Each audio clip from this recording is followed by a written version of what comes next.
శ్రీ గణేశాయ నమః. శ్రీమాత్రే నమః. శ్రీ గురుభ్యో నమః. హరి ఓం. ఇప్పుడు చెప్పబోయే శ్లోకం విష్ణు సహస్రనామాల్లోని 82వ శ్లోకము. ఈ శ్లోకాన్ని ఉత్తరాషాఢ నక్షత్రం 2వ పాదం మకర రాశి వారు ప్రతినిత్యం పఠించినచో సకల దోషాలు, గండాలు, ఆపదలు తొలగి జీవితంలో అన్నింటా విజయం పొందుతారు.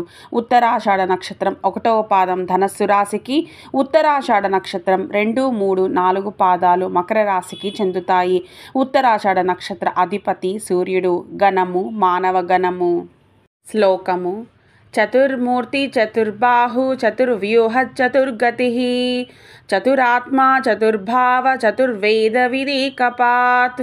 చతుర్మూర్తి చతుర్బాహు చతుర్వ్యూహ చతుర్గతి చతురాత్మా చతుర్భావ చతుర్వేద విదేకపాత్.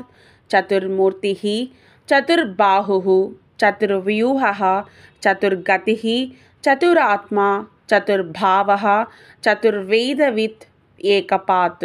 తాత్పర్యం: 4 మూర్తులుగా అనగా 4 రూపాలుగా ప్రకాశించువాడు, 4 చేతులు గలవాడు, 4 వ్యూహాలు గలవాడు, శృతులతో చెప్పినట్లు ప్రవర్తించే 4 వర్ణాల వారికి, 4 ఆశ్రమాల వారికి పరమగమ్యమై ఉన్నవాడు, మరియు కర్మ, భక్తి, జ్ఞాన, యోగ అనే 4 మార్గాలలో పొందదగిన వాడు, చతురత గల ఆత్మ గలవాడు, ధర్మ, అర్థ, కామ, మోక్షాలనే పురుషార్థాలను ఉద్భవింపచేసినవాడు, ఆయన 4 వేదాల యథార్థ సారాన్ని తెలుసుకున్నవాడు, ఒకే పాదము కలవాడు అనగా సకల భూతాలు ఇతని ఒక పాదమే.